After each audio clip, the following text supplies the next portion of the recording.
کلیم اللہ نہیں تھے، عیسیٰ روح اللہ نہیں تھے، یہ تمام انبیاء کا وجود اور تذکرہ بھی نہیں تھا، لیکن امام الانبیاء اس وقت بھی رسول اللہ تھے، اس وقت بھی محمد الرسول تھے، اس وقت بھی حبیب اللہ تھے۔ کہ ساری کائنات کے بننے سے پہلے حدیث کے الفاظ ہیں اول ما خلق اللہ نور محمدی، اللہ نے اس کائنات میں سب سے پہلی جو شے پیدا فرمائی وہ اپنے محبوب کی نورانیت کو پیدا فرمایا، جس نورانیت سے آج پوری کائنات منور ہے، جس نور کی برکت سے پوری کائنات کے اندر رحمتیں اور برکتیں پھیلی ہوئی ہیں۔ چنانچہ طبا ایک بادشاہ گزرے ہیں، اصل میں طبا یمن کے جتنے بھی بادشاہ ہوتے تھے ان کے لیے یہ ایک لقب بولا جاتا تھا، طبا۔ کیا لقب بولا جاتا تھا؟ جیسے کیسر، کسرا، کیسر روم کے جتنے بادشاہ ہوتے تھے ان کے لیے لقب بولا جاتا تھا کیسر، اور فارس کے جتنے بادشاہ ہوتے تھے ان کے لیے بولا جاتا تھا کسرا، اور فراعنہ فرعون، یہ مصر کے جتنے بادشاہ ہوتے تھے اس کے لیے فرعون کا لقب دیا جاتا تھا۔ ایسے ہی نجاشی، حبشہ کے علاقے میں جتنے لوگ ہوتے تھے اس کے لیے نجاشی کا لفظ، یمن کے جتنے بادشاہ گزرے ان کے لیے کیا لفظ بولا جاتا تھا؟ طبا۔ تو یہ طبا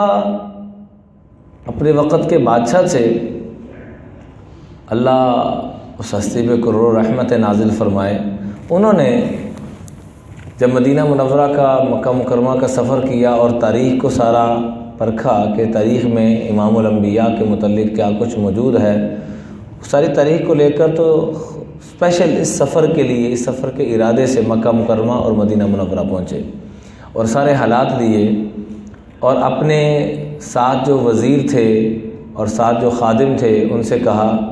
کہ اللہ کی قسم اگر حضور صلی اللہ علیہ وسلم ابھی تشریف لے آئیں تو سب سے پہلا کلمہ پڑھنے والا میں ہوں گا، کیونکہ اللہ نے اپنے محبوب کے تذکرے مکتوباً عندہم فی التوراۃ والزبور والانجیل، اللہ نے ہر آسمانی کتابوں کے اندر اپنے محبوب کے تذکرے فرمائے۔ تو تذکرے پڑھ پڑھ کے یہ طبا جو بادشاہ تھا یہ کہنے لگا کہ اگر حضور اکرم صلی اللہ علیہ وسلم میری زندگی میں تشریف لے آئیں تو سب سے پہلا ان کا غلام، ان کا سپاہی، ان کا خادم میں ہوں گا، سب سے پہلا نوکر میں ہوں گا۔ اور باقاعدہ خط لکھا اور شاہی فرمان میں یہ آرڈر کیا، شاہی فرمان جو ہوتا تھا اس وقت کے بادشاہوں کا، اس میں اپنا اسپیشل جو جہاں قیمتی کاغذات رکھے جاتے تھے وہاں پر یہ کاغذ رکھوایا اور یہ حکم دیا کہ جب تک امام الانبیاء تشریف نہ لائیں میں اپنے آنے والی نسلوں کو سب کو حکم دیتا ہوں کہ اس خط کی حفاظت کرتے رہیں جیسے خزانوں کی حفاظت کی جاتی ہے، اور جب امام الانبیاء تشریف لائیں تو یہ خط میری طرف سے پیش کیا جائے، سلام بھی پیش کیا جائے، اور یہ کہا جائے کہ یا رسول اللہ صلی اللہ علیہ وسلم آپ کے آنے سے پہلے میں آپ پہ ایمان لا چکا ہوں، اگر تو میری زندگی میں آئے تو میں خود پیش ہوں گا اور حضور کا سپاہی بنوں گا، ہے وقت کا بادشاہ اور پیش کیا کر رہے ہیں اپنے آپ کو کہ میں آقا کا غلام بنوں گا۔ حقیقت میں تو سارے بادشاہوں کی عزت بھی اسی میں ہے کہ وہ آقا کی غلامی میں آ جائیں۔ تو وہ اس بات کو سمجھ گیا اور کیا کہا کہ اگر امام الانبیاء میرے دور میں تشریف لائے تو میں سب سے پہلا کلمہ پڑھنے والا اور ان کا سپاہی اور ان کا غلام اور ان کے سارے غموں کو اپنے اوپر ڈالنے والا میں ہوں گا، اور اگر میرے جانے کے بعد آئے تو اپنی نسلوں کو حکم دیا کہ جب تک وہ تشریف نہ لائیں اس وقت تک اس رکے کو آگے منتقل کیا جائے، جیسے باقی بیت المال کو محفوظ رکھا جاتا ہے اس کو بھی محفوظ رکھا جائے۔ چنانچہ اس کی ویسے ہی حفاظت کی، اور عجیب بات کہ ان کی نامی پشت میں جا کے میزبان رسول صلی اللہ علیہ وسلم ابو ایوب انصاری رضی اللہ تعالیٰ عنہ، یہ اسی قبیلے اور خاندان میں سے تھے، ان کے پاس وہ رکا جب پہنچا تو حضور اکرم صلی اللہ علیہ وسلم جب وہاں پر تشریف لے گئے تو یہ اتنی عجیب بات نہیں تھی، اگلی بات اس سے بھی عجیب ہے۔ آپ جب پہنچے بڑے صحابہ نے درخواست کی، گزارش کی کہ یہاں بیٹھیے، یہاں تشریف رکھیے، یہ فرمایا اللہ کو حکم ہے اس اونٹنی کو جہاں میں نے جانا ہے، چنانچہ وہ اونٹنی جا کے کس گھر میں ٹھہری؟ حضرت ابو ایوب انصار مدینہ میں سے تھے، وہاں جا کے ٹھہری۔ تو وہاں جب پہنچے، قبل اس کے کہ وہ خط پیش کرتا، آپ نے فرمایا ہاں بھئی ابو ایوب ہماری رجسٹری کدھر ہے؟ وہ کتنی صدیاں پہلے ان کے نامی اور بعض روایت میں 11ویں پشت بنتی ہے، انہوں نے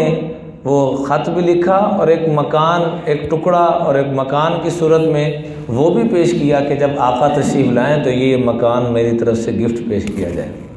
تو قبل اس کے کہ وہ بتاتا، اور بڑے حیران ہو کے کہنے لگے کہ یا رسول اللہ، اللہ کی قسم جس ذات نے آپ کو صحیح اور سچا نبی بنا کے بھیجا ہے، یہ ہمارے خاندان کا بلکہ جو ہمارا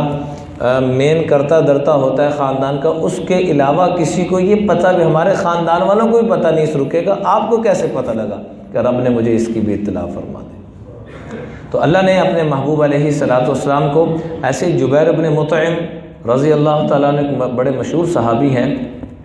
یہ مقوقس کے پاس گئے۔ وہاں پر جب پہنچے تو اس نے کہا کہاں سے آئے ہو؟ کہا جی میں مکہ مکرمہ سے آیا ہوں۔ تو ان کو ساتھ ہاتھ پکڑا اور لے کے چلے گئے، اور جا کر وہاں پر ایک دروازہ کھولا، دوسرا، تیسرا، کافی جیسے کوئی قیمتی کو چیز دکھانے کے لیے بندہ دروازہ بند، پھر اگلا دروازہ، پھر اگلا دروازہ، کافی سارے دروازے کراس کرنے کے بعد حضور اکرم صلی اللہ علیہ وسلم کے یہ جو غلام تھے، ابھی انہوں نے بھی کلمہ نہیں پڑھا تھا، مسلمان نہیں ہوئے تھے، وہاں لے کے گیا۔ اور اس وقت حضور صلی اللہ علیہ وسلم نبوت کا اعلان فرما چکے تھے، لیکن یہ کلمہ انہوں نے نہیں پڑھا تھا۔ جبیر بن مطعم رضی اللہ تعالیٰ عنہ بعد میں بڑے مشہور صحابہ میں ان کا شمار ہوا، یہ لے کے گئے۔ وہ مقوقس کے جو لوگ تھے وہ ان کو اپنے شاہی فرامین کے اندر، جہاں انہوں نے اپنے سارے وہ اکٹھے کیے ہوئے تھے، وہاں پر لے کر گئے۔ وہاں جب پہنچے تو اس نے ایک تصویر دکھائی، پھر دوسری، پھر تیسری، پھر چوتھی تصاویر دکھاتا چلا گیا۔ تو اللہ کی شان، جو سب سے خوبصورت اور بڑے فریم کے اندر جو ایک شبیہ انہوں نے لٹکائی ہوئی تھی، اس سے کپڑا ہٹایا تو یہ فوراً بول اٹھے کہ یہ تو محمد ہیں جو اپنے نبوت کا دعویٰ کرتے ہیں۔ کا دعویٰ نہیں کرتے، یہی امام الانبیاء ہیں۔ غیر مسلم اور جگہ جگہ حضرت دانیال علیہ الصلوۃ والسلام کو جو خواب آیا تھا، یہ کافی ساری خوابیں اللہ نے مختلف دور میں مختلف انبیاء کو، مختلف وقت کے بادشاہوں کو اللہ نے دکھائیں، اور وہ انشاءاللہ پھر کبھی عرض کریں گے کہ کس کس موقع پہ کس نبی کو اللہ نے کیا خواب دکھائی، کس بادشاہ کو کیا خواب دکھائی۔ اور امام الانبیاء کے آنے سے پہلے اللہ تعالیٰ ان سب سے اپنے محبوب کے تذکرے اور ان کی آنے کی باتیں کر رہے ہیں، اور اپنے محبوب کی عظمت کو اجاگر کیا جا رہا ہے۔ چنانچہ حضرت شایع علیہ الصلوۃ والسلام ایک مشہور نبی گزرے ہیں، اللہ تعالیٰ نے ان کو فرمایا یا شایع قم، آپ ذرا کھڑے ہو جائیے، سأطلقک بوحی، میں آپ کو ایک خاص پیغام بھیجنا چاہتا ہوں، لہذا آپ کھڑے ہو جائیں۔ ادھر سے حضرت شایع علیہ الصلوۃ والسلام کو کھڑا کیا، اور ادھر سے زمین و آسمان کو اللہ نے مخاطب کیا، یا سماء انصتی ویا ارض اسمعی، اے آسمان تو بھی خاموش ہو کے سن، میں سأطلق بوحی، میں ایک آج بڑی خاص وحی اور خاص پیغام بھیجنے والا ہوں، ویا ارض اسمعی، اے زمین تو بھی توجہ اور دھیان کے ساتھ سن، کیا ان اللہ یرید ان یدبر امرا ویقضی شأنا یرید ان یحول الریف الی الفلا والاجام فی الغیطان والانہار فی الصحارا، اے آسمان و زمین تم بھی توجہ کرو، اے کائنات کی ہر شے آپ لوگ بھی توجہ کرو، اے ساری میری مخلوقات جتنی میں نے بنائی ہیں سب توجہ کرو، یا اللہ کیا حکم ہے؟ تو فرمایا ان اللہ یرید ان یدبر امرا، اللہ جل جلالہ نے ایک عظیم الشان کام کرنے کا فیصلہ فرمایا ہے، ایک چیز دنیا میں مبعوث کرنے کا فیصلہ فرمایا ہے، لیکن اس سے پہلے اللہ تعالیٰ کیا کرنا چاہتے ہیں؟ یرید ان یحول الریف الی الفلا والاجام فی الغیطان والانہار فی الصحارا، اللہ تعالیٰ اس سے پہلے سارے صحراؤں کو سبز چادر پہنانا چاہتے ہیں، اس سے پہلے مورخین نے لکھا ہے کہ دنیا میں سبزہ بہت کم تھا، جب یہ فیصلہ فرمایا کہ میں نے اپنے مصطفیٰ کو بھیجنا ہے تو پھر کائنات کے جو خشک پہاڑ تھے ان کے اوپر سبز چادریں پہنانا شروع فرما دیں۔ کیا مطلب؟ گھاس اور مختلف درخت اور مختلف چیزیں، والآجام فی الغیثان والانہار فی الصحارا، صحراؤں کے اندر نہری نظام کو جاری فرما دیا اور ہر جگہ درختوں کا نظام، سبزے کا نظام بنا دیا، ہر چیز کو خوبصورت بنا دیا۔ اور کیا فرمایا آخر میں؟ یریدو، یہ میں سارا کچھ کیوں کر رہا ہوں؟ یرید ان یبعث نبیا من الامیین، میں اپنا لاڈلا پیغمبر محمد مصطفیٰ احمد مجتبیٰ صلی اللہ علیہ وسلم کو مبعوث کرنا چاہتا ہوں۔ جیسے خاص ایک محفل مجلس ہوتی ہے، اس سے پہلے اس اسٹیج کو سجایا جاتا ہے، اس جگہ کو سجایا جاتا ہے، تو قربان جائیے رب العالمین پر اپنے خاص ہستی کو دنیا میں بھیجنے سے پہلے اس پوری کائنات کو سجایا گیا، خوبصورت کیا گیا اور اپنے محبوب کی پھر خوبیاں بیان کی۔ فرمایا لیس بفظ، کاش کہ ان خوبیوں کو کا ذرہ مجھے آپ کو بھی نصیب ہو جائے۔ ایک یہ کہ ہمارے آقا میں یہ خوبیاں تھیں، ایک یہ ہے کہ آیا میرے آپ کے اندر بھی وہ خوبی ہے کہ نہیں۔ تو پہلی خوبی جو بیان فرمائی، میرا دل کرتا ہے کہ اس خوبی کو ہی ہر جمعے بیان کرتے رہیں، کیونکہ اس خوبی نہ ہونے کی وجہ سے گھر گھر میں تباہی، خاندانوں کے خاندان لٹ چکے ہیں، عزت تباہ و برباد ہو چکی ہیں، انسانی حرمت ختم ہو چکی ہے۔ وہ پہلی خوبی کیا ہے؟ لیس بفظ ولا غلیظ ولا صخاب فی الاسواق، زبان ان کی ایسی ہے کہ جن سے بات کریں اس کا دل جیت لیں۔ زبان کیسی کہ جس سے بات کریں اس کا دل جیت لیں۔ اور دیکھ لیں، بڑے سے بڑا منافق آیا، بڑے سے بڑا دشمن آیا، یہود و نصارہ آئے۔ میں اکثر جیلوں میں جانا ہوتا ہے بیانات کے لیے، تو میں عملے سے، میں کہتی ہوں میں آپ خود بات کرنا جو 24 گھنٹے ادھر رہتے ہو، مجھے عملے سے تھوڑی گزارشات کرنے کی اجازت دی جائے۔ تو عملے سے جب بات کرتا ہوں تو یہی منت اور سماجت کرتا ہوں کہ میرے آپ کے پاس بھی قیدی آتے ہیں، اتنے مجرم، اتنے جرم والا آتا ہے اور کرائم یونیورسٹی کی ڈگریاں لے کے جاتا ہے، اور وہاں پر بڑے سے بڑا مجرم، بڑے سے بڑا دشمن آتا تھا اور آقا کا غلام بن کے صحابی رسول بن جاتا تھا۔ وہاں ماحول کیا تھا؟ لیس بفظ، زبان ایسی میٹھی کہ جس سے بات کریں وہ اپنا دل ہارنے پہ مجبور ہو جائے، وہ اپنا دل اپنے پاس نہ رکھ سکے۔ امی جان امی عائشہ فرماتی ہیں کہ یوسف علیہ السلام کو دیکھنے والی عورتوں، لوامی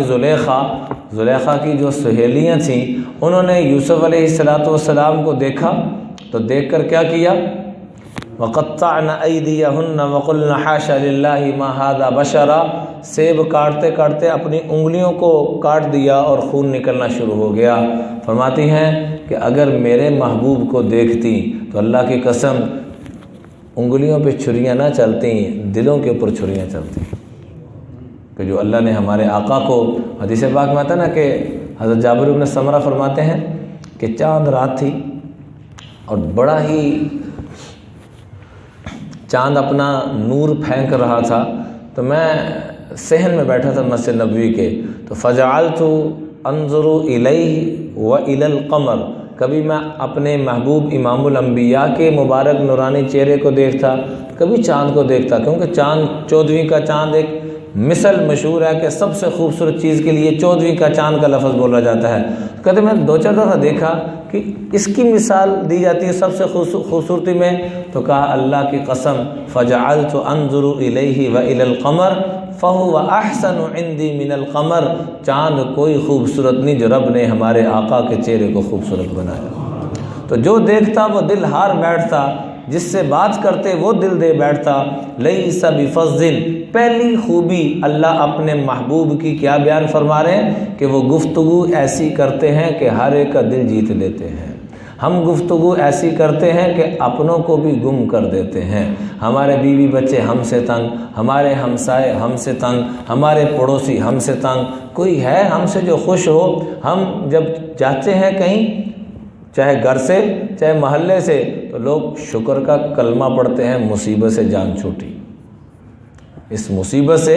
جان چھوٹی۔ اللہ کا واسطہ ہے اپنے آپ کو اس ڈگر پہ مت لائیں کہ لوگ یہ کہنے پہ مجبور ہوں کہ مصیبت سے جان چھوٹی، بلکہ یہ کہنے پہ مجبور ہوں کہ یہ کہاں چلے گئے، یہ کدھر چلے گئے۔ امام الانبیاء کی زبان اتنی مٹھاس والی تھی، وہ عورت کا واقعہ آپ نے یقیناً سنا ہوگا کہ جی جو ہمارے آقا پہ کیا پھینکتی تھی؟ کوڑا پھینکتی تھی، کچرا پھینکتی تھی، اور جب وہ تنگ آ کے کہ یہاں دال نہیں گلی اور بیمار ہو گئی، کچرا پھینک پھینک کے تھک گئی، اپنی طرح سے انتہا کر دی، امام الانبیاء خود اس کے گھر میں چل کے جاتے ہیں اور جا کے کیا کہتے ہیں کہ اماں آپ بیمار ہو گئی، اتنے دنوں سے آپ